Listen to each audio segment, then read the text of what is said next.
اگر بچی 14 سال کی ثابت ہو جاتی ہے تو آپ کو نہیں لگتا کہ جو آپ کے کلائنٹس ہیں ان پہ بڑے سخت الزامات لگیں گے؟ پھر نہیں، میں نے سنا ہے کہ بالغ کے ساتھ عاقل ہونا بڑا ضروری ہے. وہ تو عاقل ہونا تو اس کے لیے تو کوئی عمر کی ضرورت ہی نہیں ہے. آپ کو لگتا ہے بچی عاقل تھی؟ بہت ٹائم لگتا ہے عاقل ہونے میں. عاقل ایک لفظ آپ نے کہہ دیا ہے، لیکن اس کے پیچھے جو عاقل ہونا ہے نا، وہ اس کے لیے بہت ٹائم درکار ہے. کہ جب دعا زہرا اور ظہیر آپ کے پاس پہلی بار آئے تو آپ کو لگتا تھا کہ یہ کیس اتنا ہائپ کریٹ کر جائے گا اور پورا پاکستان اس پہ بات کرے گا؟ نہیں، اس کیس سے جتنے بھی لوگ جڑے ہوئے ہیں ان سے تمام سے یہی سوال کیا جاتا ہے بار بار کہ اگر آپ کی فیملی کے ساتھ یا میری فیملی کے ساتھ یہ ہوتا پھر کیا کیا جانا چاہیے تھا؟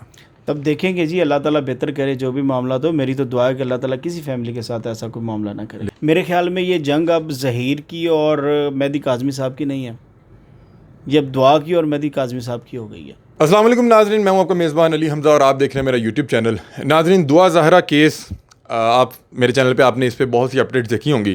اسی سلسلے کی ایک کڑی ہے. میرے ساتھ اس وقت دعا زہرا اور ظہیر کے وکیل صاحب رائے خرم صاحب موجود ہیں. آئیے ان سے بات چیت کرتے ہیں. السلام علیکم. جی وعلیکم السلام. رائے صاحب کیسے ہیں آپ؟ جی خیریت الحمدللہ. رائے صاحب، لوگ بڑی تنقید کر رہے ہیں کہ آپ نے چھوٹی سی بچی اور چھوٹے سے بچے کا نکاح پڑھا دیا، تو یہ کیا معاملہ ہے؟ لوگوں کا تو کام ہی تنقید کرنا. کچھ تو لوگ کہیں گے. نہیں، وہ تو ڈیفینیٹلی کہیں گے. جس طرح ہے نہیں، کوئی دیکھے نہ دیکھے شبیر دیکھے گا. اچھا. اس طرح لوگوں کے بارے میں ہے، کوئی کرے نہ کرے لوگ تو تنقید کریں گے ہی. بہرحال بچی کی ایج 16-17 سال، آپ کیا اس عمر کی شادی کو سپورٹ کرتے ہیں؟ ڈیفینیٹلی جب قانون ہمیں اجازت دے رہا ہے، شریعت ہمیں اجازت دے رہی ہے، کہ شریعت اجازت دے رہی ہے کہ بلوغت کی ایج اٹین کر لے بچی، تو نکاح ہو سکتا ہے. لیکن میں نے سنا ہے کہ بالغ کے ساتھ عاقل ہونا بڑا ضروری ہے. وہ تو عاقل ہونا تو اس کے لیے تو کوئی عمر کی ضرورت ہی نہیں ہے. آپ کو لگتا ہے بچی عاقل تھی؟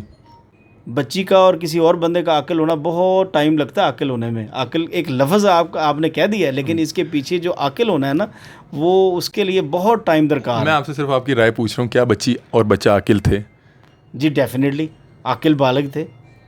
اچھا، عاقل کیا ہے اگر آپ اس کو ڈیفائن کرنا چاہیں؟ اگر اس کو میں ڈیفائن کرنا چاہوں تو یہ بہت لمبی چوڑی ڈیفینیشن ہو جائے گی، جس میں آپ کا یہ پروگرام بہت چھوٹا پڑ جانا ہے. اس کے لیے ٹائم نکال کے آئیں، پھر ہم اس مکمل ڈیٹیل سے صرف عاقل ہونے پہ بات کریں گے. میرے سے کل بہرحال ایک بندہ پوچھ رہا تھا کہ عاقل ہونا کیا ہے. میں نے اسے کہا کہ جس ٹائم آپ اپنے بچے کو نا 1 لاکھ روپے دے کے کہیں بھیج سکے نا اور اسے کہ خرچ کر لو، تو آپ سمجھ لیں وہ عاقل ہو گیا. نہیں، قانون میں اس کا یہ ہے کہ جو بندہ ریشنل کوسچن کا آنسر کر سکے، سمجھداری کا کوسچن اس سے کیا جائے اور اس کا وہ بغیر سوچے سمجھے فوری جواب دے دے. تو کیا آپ کو لگ رہا ہے کہ دعا بغیر سوچے سمجھے جواب دے رہی ہے؟ کیونکہ ہم نے جو اس کے انٹرویو دیکھے اس میں بڑے کٹ سے سوال کے بعد کٹ لگتا تھا، جواب سے پہلے کٹ لگتا تھا. یہ کٹ لگنا اور یہ نہ لگنا یہ تو آپ لوگوں کی زبان ہے، ہماری نہیں ہے. ہماری تو جو لینگویج ہے لیگل، اس کے مطابق جب 164 کی اسٹیٹمنٹ کے لیے دعا پیش ہوئی ہے نا کورٹ میں، تو میجسٹریٹ صاحب نے جس طرح کے اس سے کوسچن کیے اور جس طرح اس نے جوابات دیے، اور اسی بات پہ اس کی 164 کی اسٹیٹمنٹ ہوئی ہے. ادروائز اس کی 164 کی اسٹیٹمنٹ شاید نہ ہوتی. ابھی ان کے والد صاحب سپریم کورٹ چلے گئے ہیں، تو کوئی ڈر خوف کوئی ہے کہ یہ دوبارہ بلائیں گے، دوبارہ میڈیکل کروائیں گے؟ آپ اپڈیٹ نہیں ہے، وہ تو واپس بھی آ گئے ہیں سپریم کورٹ لیکن سے. سر وہ میڈیکل بورڈ بنوا رہے ہیں، وہ کہہ رہے ہیں کہ ہم تو 14 سال بچی ثابت کر دیں گے. چلیں، وہ میڈیکل بورڈ اگر بنوا رہے ہیں، کوئی لیگل جو بھی پروسیڈنگ کر رہے ہیں، جو ان کا رائٹ ہے وہ ڈیفینیٹلی کریں. رائے خرم صاحب، اگر بچی 14 سال کی ثابت ہو جاتی ہے تو آپ کو نہیں لگتا کہ جو آپ کے کلائنٹس ہیں ان پہ بڑے سخت الزامات لگیں گے؟ پھر نہیں، کچھ نہیں ہوگا، کیونکہ بچی 14-15 سال کے نکاح بھی ہوئے ہیں پنجاب میں. لیکن ابھی آپ مجھے بتا رہے تھے اور کورٹ نے ان کو لیگلی ڈکلیئر بھی کیا ہوگا. لیکن آپ مجھے بھی بتا رہے تھے کہ 16 سال چائلڈ ریسٹریننگ میرج ایکٹ کے تحت جو منیمم ایج ہے وہ 16 سال ہے. اور میں یہ نہیں کہہ رہا کہ میں اس بات سے مکر رہا ہوں، وہ بالکل ہے، لیکن ساتھ میں بالغ ہونا لکھا گیا، اور شریعت نے بالغ ہونا لکھا، اس میں ایج نہیں لکھی کہ 14 سال ہوگی، 15 سال ہوگی، 16 سال ہوگی یا 11 سال ہوگی. اچھا، مجھے بتائیں کہ جب دعا زہرا اور ظہیر آپ کے پاس پہلی بار آئے تو آپ کو لگتا تھا کہ یہ کیس اتنا ہائپ کریٹ کر جائے گا اور پورا پاکستان اس پہ بات کرے گا؟ نہیں، میری نظر میں یہ کیس نہیں تھا، یہ روٹین کا کیس تھا. تو جب یہ اتنا ہائپ کریٹ کر گیا تو تب کیا ریئیکشن تھا؟ تب بھی وہ کیس کو ہینڈل کرنا تھا.